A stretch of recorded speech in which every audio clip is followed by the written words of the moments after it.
hasta con el abrazo del familiar. Entonces, realmente, de hecho, hasta revisar un niño como de 1 año de edad, que ya tienen un poquito más fuerza, que no se hagan revisar, hay que revisarlo sobre el regazo de la mamá, ¿eh? Si ustedes ponen un niño, ay, ay, ay, a ver, abrácelo, y en lo que lo abrazan, ustedes revisan el tórax posterior. El niño, como está abrazado a la mamá, se relaja y los deja escuchar. Igual le piden a la mamá que lo voltee, que lo abrace y lo revisan el tórax anterior. Y para revisarle el abdomen, igual lo acuestan y le piden a la mamá que esté ahí sujetándole la cabecita, hablándole, y el niño se relaja. Entonces son técnicas que uno va aprendiendo, ¿eh? Y hay que distraerlos a la hora de la revisión. Eso ya lo veremos ahorita, la próxima semana, en exploración física pediátrica. ¿Sale? Bueno, ¿alguien ya listos para aprobar el examen? Muy bien, Adrián, perfectamente. Admitir.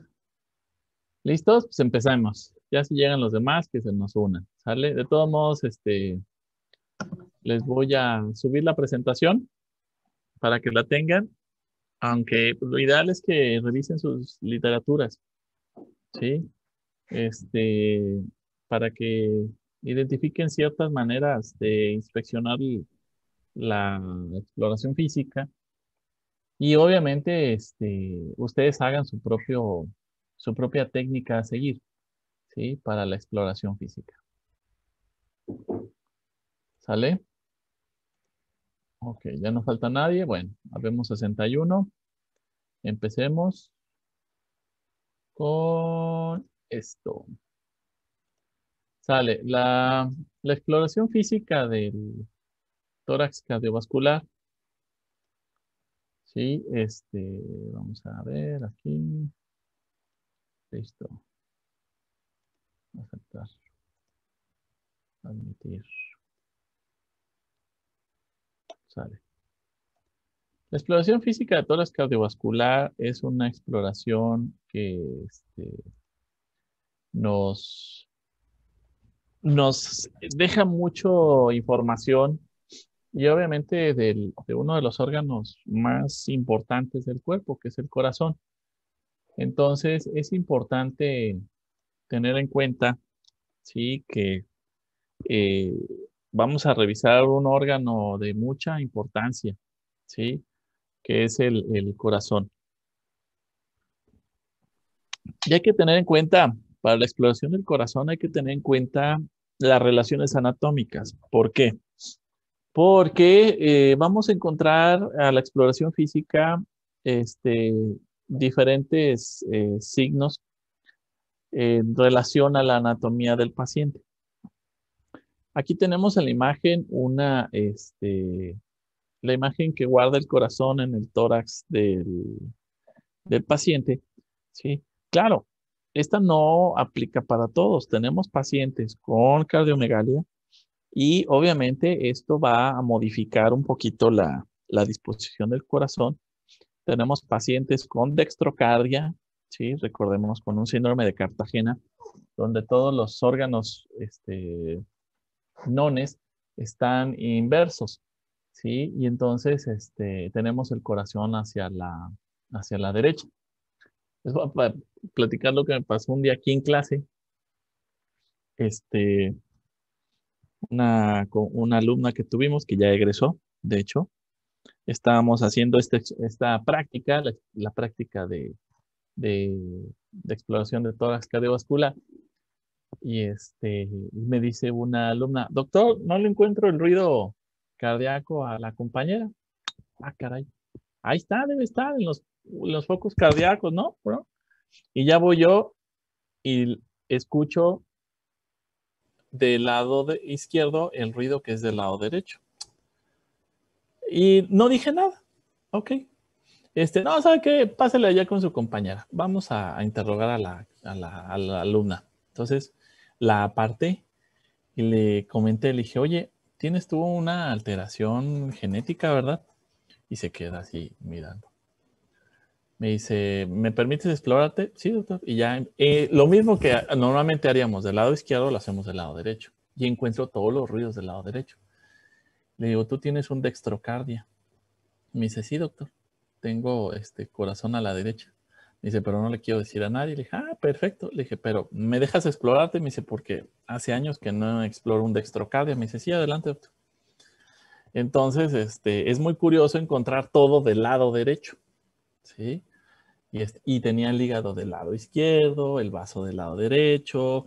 Entonces, era, ella para exploración física era bastante interesante por este padecimiento que tenía. Sí, entonces, sí se lo van a encontrar, sí, es raro también, pero nosotros, bueno, ya podemos decir que cuando menos ya nos tocó ver uno aquí. ¿Sale? Entonces es importante tener en cuenta esto para la exploración del paciente, ¿sí? Pero siempre hay que tener cuando menos la idea de la normalidad en nuestra cabeza e identificar que, como lo habíamos visto en el tórax respiratorio, recordemos que la primera costilla no la vamos a palpar, ¿sí? Entonces vamos a palpar a partir de la segunda costilla y todos los espacios intercostales hacia abajo, ¿sí? Entonces es importante tener en cuenta los espacios intercostales, ¿sí? ¿Por qué? Porque son los que vamos a escuchar. ¿Sí? El segundo espacio intercostal, el tercer espacio intercostal, el cuarto espacio intercostal, el quinto espacio intercostal. De 2 al quinto en la exploración del tórax cardiovascular son los que me interesan. Y me interesan que entiendan la relación de la anatomía. ¿Sí? ¿Por qué? Porque recordemos que la arteria pulmonar es anterior a la arteria, a la aorta. ¿Sí? Entonces, lo que vamos a escuchar en uno y lo que vamos a escuchar en otro. ¿Sí? Recordemos la posición que guarda el corazón derecho y el corazón izquierdo, ¿sí? Y obviamente las relaciones anatómicas, ¿sí? La línea esternal media, la línea paraesternal, ¿sí? Y la línea media clavicular. ¿Por qué? Porque estas me van a relacionar con la exploración del tórax cardiovascular. ¿Dónde vamos a encontrar ruidos? ¿Sí? En los espacios intercostales, pero en las líneas paraesternales y en las líneas medias claviculares.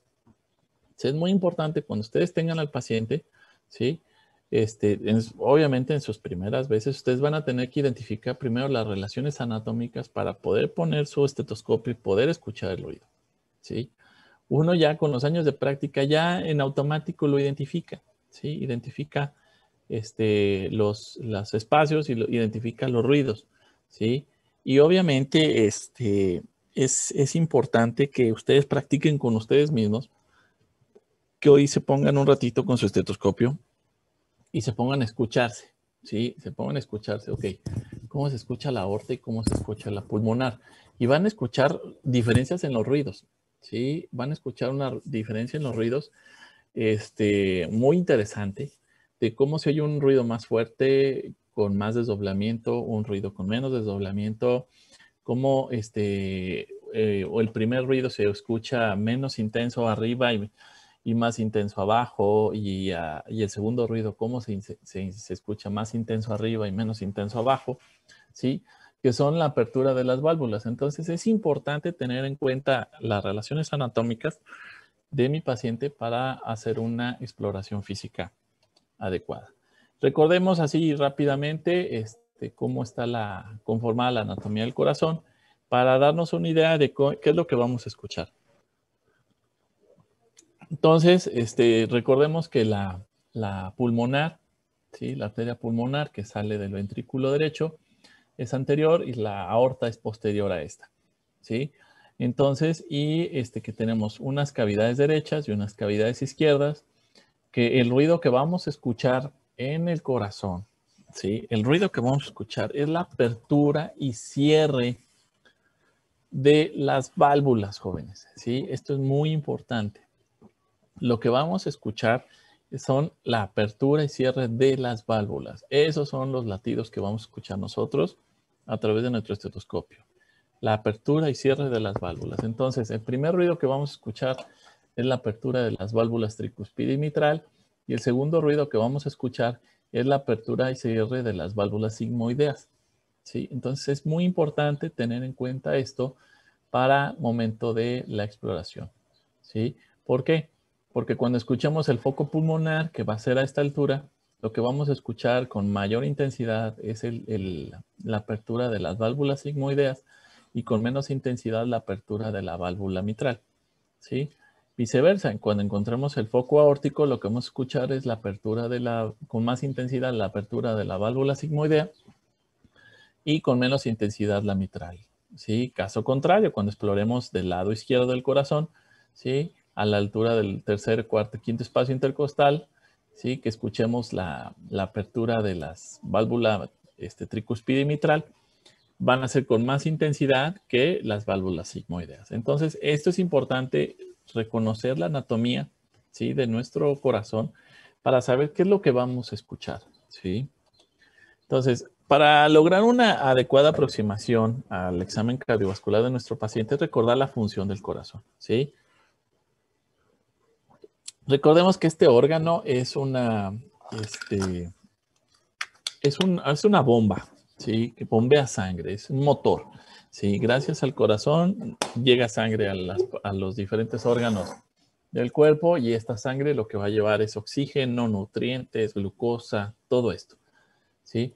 Entonces es importante tener en cuenta esto, ¿sí? Si hay una adecuada función de la bomba, no hay una adecuada perfusión, no hay una adecuada irrigación, no hay una adecuada llegada de nutrientes, oxígeno, todo esto que ocupan nuestros órganos. Entonces es muy importante tener en cuenta esto. Tenemos un paciente con una bradicardia, ¿sí? Obviamente el paciente puede estar mareado, puede tener un síncope, se va a sentir débil. ¿Por qué? Porque el corazón no está bombeando suficiente sangre, no está llegando suficiente oxígeno a los órganos, empezando por el cerebro. Y obviamente esto va a desencadenar, ¿sí? En otras condiciones para mi paciente. Si el cerebro no recibe oxígeno, las funciones cerebrales no se van a realizar y entonces vamos a tener una caída en la función de los órganos, ¿sí? ¿Por qué? Porque el cerebro no está mandando la orden. Entonces es muy importante tener en cuenta esto al momento de entender cómo es que funciona nuestra bomba, ¿sí? Entonces, si se altera, ¿qué manifestaciones vamos a tener en nuestro paciente? Y reconocer los signos y síntomas para identificar la causa precisa, ¿sale? Entonces, ¿qué fallas pueden ocurrir dentro del miocardio, del músculo cardíaco? ¿Sí? Una disminución, una expulsión mínima de sangre debido a problemas de contractibilidad, ¿sí? Alteraciones del llenado, limitaciones de salida. ¿Qué es esto? Muy fácil. No sale suficiente sangre, el corazón el músculo está muy guango, ¿sí? O las válvulas están o muy guangas o están muy apretadas, ¿sí? Entonces, esto es importante entenderlo, ¿sí? Al momento de entender cómo es que funciona el corazón, ¿sí? Entonces, si tuviéramos un paciente que tuviera signos de bajo flujo, ¿sí? Las extremidades estarían frías, el llenado capilar, recordemos que apretamos la uña y contamos por segundos cuánto tiempo tarda en regresar a su coloración, ¿sí? El llenado capilar debe ser lento, por arriba de 5 segundos, a partir del sexto segundo, ¿sí? Una alteración en la piel, vamos a ver una piel con una coloración más pálida, marmórea, una turgencia, o sea, no va a estar así, color piel, como lo llamamos, sino más bien así como una especie como de telaraña, como de un color extraño que dices, no es su color, ¿sí? Y no es una sensación de la piel normal. Una hidratación, el estado de la hidratación de la piel, ¿sí? Podríamos identificar un colapso de los grandes vasos examinables. ¿Cuál es un gran vaso examinable? ¿Quién me dice?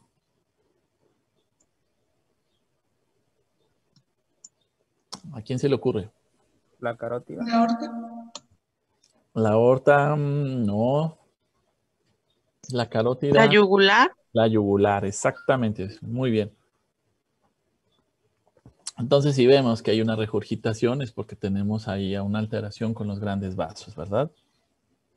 Si tenemos una aparición de red venosa colateral en el abdomen, tenemos un colapso de los grandes vasos. ¿Por qué? Porque está tratando de llegar la sangre por otros lados al corazón. Entonces, esto es importante tener en cuenta. Y obviamente hay que identificar el tiempo que ha pasado con este cuadro, mi paciente. ¿Sale? Entonces, ¿qué vamos a encontrar? ¿Sí? Vamos a visualizar, ¿sí? Que podemos encontrar que también hay mayor cantidad de sangre, ¿sí?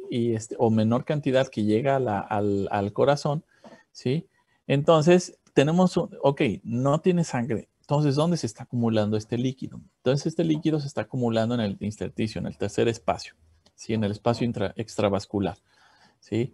Entonces, es importante identificar qué signos de congestión sistémica tenemos. Tenemos edema, ¿sí? Tenemos ¿cómo se llama? Este, la asitis, ¿sí? Tenemos asitis, tenemos edema, tenemos hepatomegalia, ¿sí? Tenemos, en algunos casos, esplenomegalia, ¿sí? Y obviamente este, la ingurgitación yugular, el pulso paradójico. ¿Qué entienden ustedes por pulso paradójico?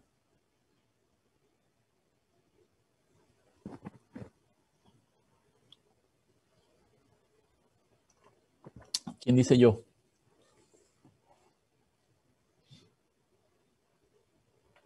¿Quién ya lo buscó? Pues es un pulso que no es el correcto, ¿no? Por ahí vamos, Adrián. ¿Es el descenso normal de la presión sistólica? No tanto. Tenemos un paciente que le estamos escuchando los ruidos cardíacos, pero a su vez le estamos tocando el pulso. Y no van a la par lo que ustedes escuchan con lo que ustedes sienten. Eso es un pulso paradójico. ¿Sale? Entonces, hay una alteración en alguno de los grandes vasos. ¿Sí? Podemos estar escuchando el corazón, y esto es muy característico cuando tenemos un aneurisma o una disección aórtica, ¿sí? Y ustedes tocan los pulsos inguinales y se sienten débiles o se sienten asincrónicos. Dices, ah, caray, algo está mal aquí, ¿sí? Entonces, algo está, y obviamente hay una disminución del flujo, ¿sí?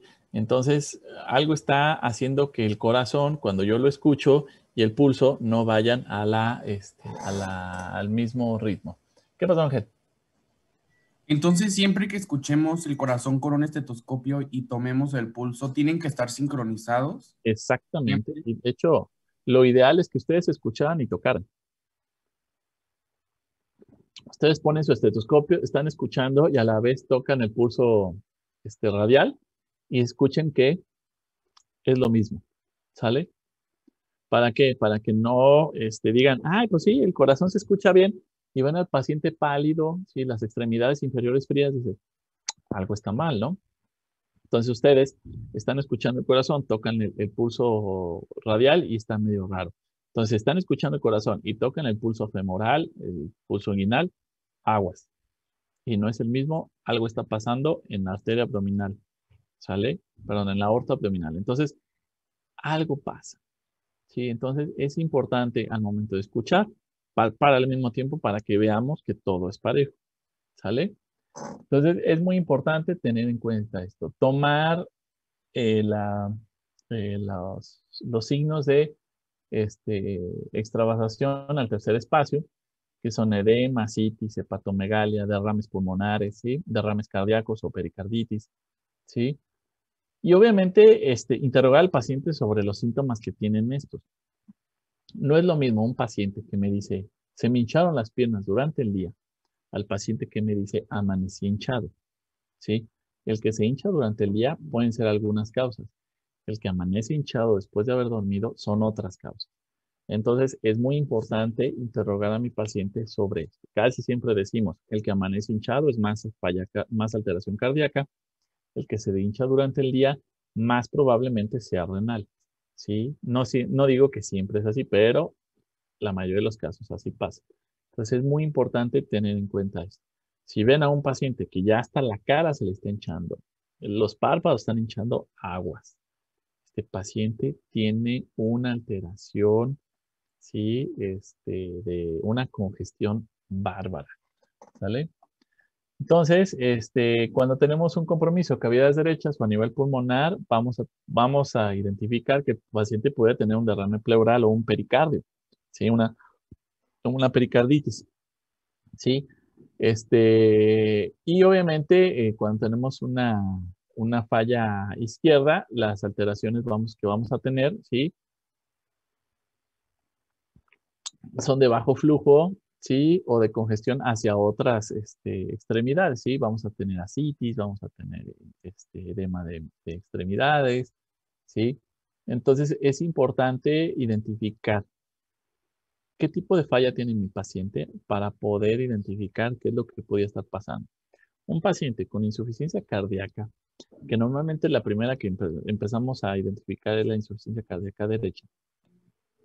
Mi paciente tiene dificultad para respirar, tiene derrames continuos, derrames pleurales, hacen edema agudo de pulmón. Entonces, todo lo que tiene que estar, que llega de la sangre, de los pulmones al corazón, ¿sí? Es cuando hay esa congestión. Cuando tenemos del lado izquierdo, ¿sí? Lo que pasa es que no hay un flujo adecuado hacia el resto de las extremidades o hay una alteración también ya con las arterias pulmonares. ¿Sale? Entonces es muy importante identificar esto, ¿sí? ¿Qué alteraciones podría tener mi paciente si son corazón derecho o corazón izquierdo? ¿Sale? Para identificar qué problemas va a presentar y obviamente hay que identificar cuánto tiempo tiene mi paciente, porque muchas de estas patologías son de muy larga evolución, ¿sí? Recordemos una enfermedad característica, fiebre reumática. ¿Alguien sabe qué es la fiebre reumática? Pues es donde le duelen los pies, ¿no? Y eso, y ese show.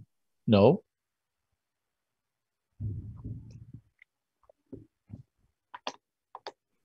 ¿Alguien? ¿Es la fiebre donde le duelen las articulaciones? No. ¿Es la inflamación a nivel del corazón? No. No me acuerdo. Bueno, la fiebre reumática es ocasionada por el estreptococo beta hemolítico del grupo A. ¿Alguien conoce el estreptococo hemolítico del grupo A? Ya lo debieron haber visto. Diógenes. ¿Verdad? Es una fiebre que nos termina afectando, por así decirlo, como el corazón, los vasos sanguíneos y hasta incluso algunas articulaciones, ¿no? Exactamente, Brandon. Muy bien. Entonces, esta bacteria que la tenemos muy comúnmente en las amígdalas, en la garganta, ¿sí? Si no es atacada correctamente, nos va a provocar daños a nivel cardíaco, a nivel pulmonar, a nivel renal. Y obviamente, el daño no lo vamos a ver ahorita.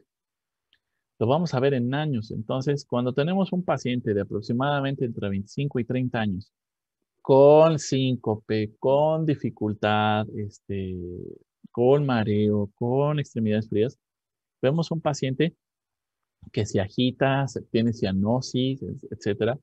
Entonces, caray, para la edad algo tiene. Ustedes lo escuchan y tienen un soplo. Entonces, le hacen un eco y tiene una estenosis. Se pegaron las válvulas. Entonces, al pegarse las válvulas, le preguntan al paciente, ¿usted sufría de la infección de la garganta? Sí, muy comúnmente cuando era niño.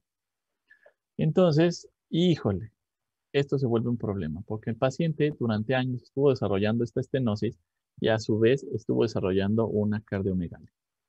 Entonces, estos pacientes hacen una insuficiencia cardíaca muy jóvenes, ¿sí? Y es muy común, aunque no lo crean. Entonces, es importante identificar esto, ¿sí? ¿Por qué? Porque durante años estuvo gestando esta enfermedad en mi paciente y no nos dimos cuenta, ¿sale? Porque muy probablemente a este paciente le pasó esto a los 5 o 6 años y a los 25, o sea, 20 años después, empezó con alteraciones, ¿sale? Entonces, es muy importante hacer una historia clínica adecuada, ¿sale?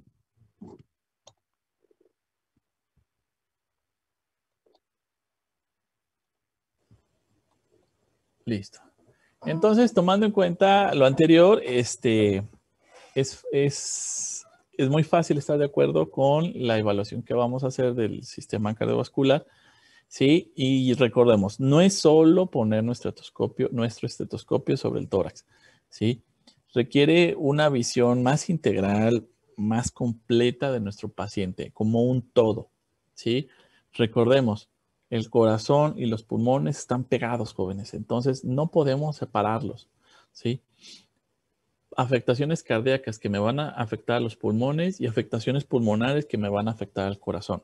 Entonces, de entrada, estos dos órganos tienen que visualizarse como pares, ¿sí? Entonces, como contiguos. Entonces, es importante identificar, ok, mi paciente tiene una neumonía, pero ¿qué afectaciones me puede estar dando al corazón? Mi paciente tiene una insuficiencia cardíaca, ¿qué afectaciones me puede estar dando de entrada a los pulmones porque están ahí pegaditos? Y después nos seguimos a los demás órganos. Entonces, no solo es el corazón, sino todo lo que tiene que hacer este corazón. ¿Sale?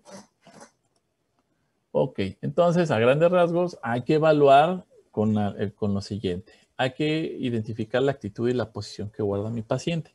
Una ortopnea, ¿sí? El paciente que se incorpora de estar acostado y se sienta, caray, se mareó, se cayó la presión, se cayó la frecuencia cardíaca, entonces mi paciente pudiera tener una insuficiencia cardíaca, ¿sí? El paciente está genupectoral, está así encorvado, ¿sí? Y entonces enderezarse refiere que le duele, entonces mi paciente puede tener una pericarditis. Curiosamente, los pacientes con pericarditis descansan acostados boca abajo, ¿sí? Y eso hace que disminuya el dolor, porque la pericarditis duele, jóvenes, ¿sí? Mi paciente presenta disnea, presenta dificultad respiratoria, entonces eso hay que observarlo. Estamos nada más observando, acuérdense. ¿Qué constitución tiene mi paciente? Tiene una obesidad, ¿sí? Ahorita, más que nada con los pacientes con COVID, evaluamos muchísimo si están obesos, ¿sí? Porque hay riesgos de enfermedades cardiovasculares. Si mi paciente está caquéxico, o sea, el caso contrario, está muy consumido, hay que identificar que no sea una insuficiencia cardíaca terminal.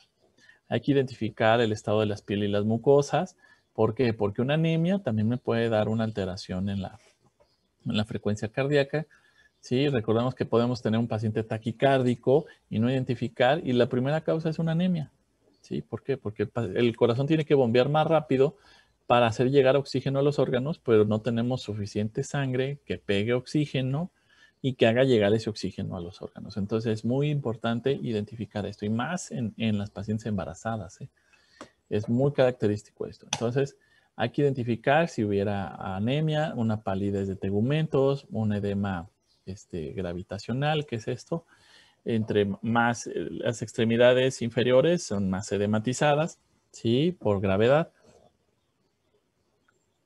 Entonces podemos tener una insuficiencia cardíaca. Hay que identificar si mi paciente presenta sudores o diaforesis, si presenta cianosis y si hay palidez, ¿sí? En las uñas hay que identificar el llenado capilar, ¿sí? Y obviamente aquí dentro de las uñas, ¿sí? Hay que identificar si hay rayaditos de sangre. Si es esto, estamos hablando también de alteraciones propiamente del corazón, ¿sí? Recordemos que fiebre no solo es un proceso infeccioso, sino es un proceso inflamatorio, ¿sí? Entonces podemos tener en una endocarditis infecciosa, podemos tener fiebre, en el infarto agudo al miocardio podemos tener fiebre, en la tromboembolia pulmonar podemos tener fiebre. ¿Por qué? Porque estamos hablando de que se desencadena una cascada de inflamación bárbara que vamos a tener cierta reacción en el cuerpo de mi paciente y puede desencadenar fiebre, ¿sale? En la cabeza, ¿qué vamos a observar? Si encontramos un latido pupilar, ¿sí? El famosísimo signo de Mouset, que es a sentir con la cabeza el ritmo de los latidos cardíacos, ¿sí? Entonces, y en una insuficiencia aórtica, ¿sí? Y obviamente tenemos la cianosis periférica, ¿sí? Vemos la cianosis en los labios, en la punta de la nariz, en las puntas de las orejas, ¿sí? Entonces, esto es muy importante. Vemos esta cianosis ya, cuidado. Mi paciente tiene una dificultad respiratoria, no está oxigenando, aguas. Este paciente se va a complicar, ¿sí? Entonces, es importante tener en cuenta esto. En el cuello, sí, siempre hay que hacer una estimación de la presión venosa central, ¿sí? Midiendo la ingurgitación de las yugulares, ¿sí? Pedimos al paciente que se ponga lateral, ¿sí? Y observamos si hay una ingurgitación aquí en las yugulares, ¿sí? Si hay ingurgitación, aguas. Algo está mal con este paciente. puede tener una alteración hepática, una alteración del corazón, una alteración pulmonar, que me esté haciendo que haya el retorno por las yugulares, ¿sale? Entonces, podemos tener una insuficiencia cardíaca, un taponamiento cardíaco, un tamponade, ¿sí? Una insuficiencia aórtica, ¿sí? Podemos auscultar soplos, ¿sí? Que son irradiados desde el corazón por placas de ateromas. Entonces, es muy importante lo que les comentaba el otro día, poner el estetoscopio en el cuello y escucharlo, ¿sí? Y obviamente en el abdomen, nos salimos de la caja torácica, pero en el abdomen tenemos el reflejo hepatoyugular. Metemos la mano en el hipocondrio derecho, presionamos un poco el hígado, así, y obviamente vemos cómo se empieza a llenar, ¿sí? El reflujo hepatoyugular. Eso quiere decir que tenemos un dato de insuficiencia cardíaca, ¿sí? Normalmente cuando ustedes exploran a un paciente, exploran el hígado, ¿sí? Y lo presionan un poco y empiezan a observar que sube aguas. Eso no está bien, ¿sí?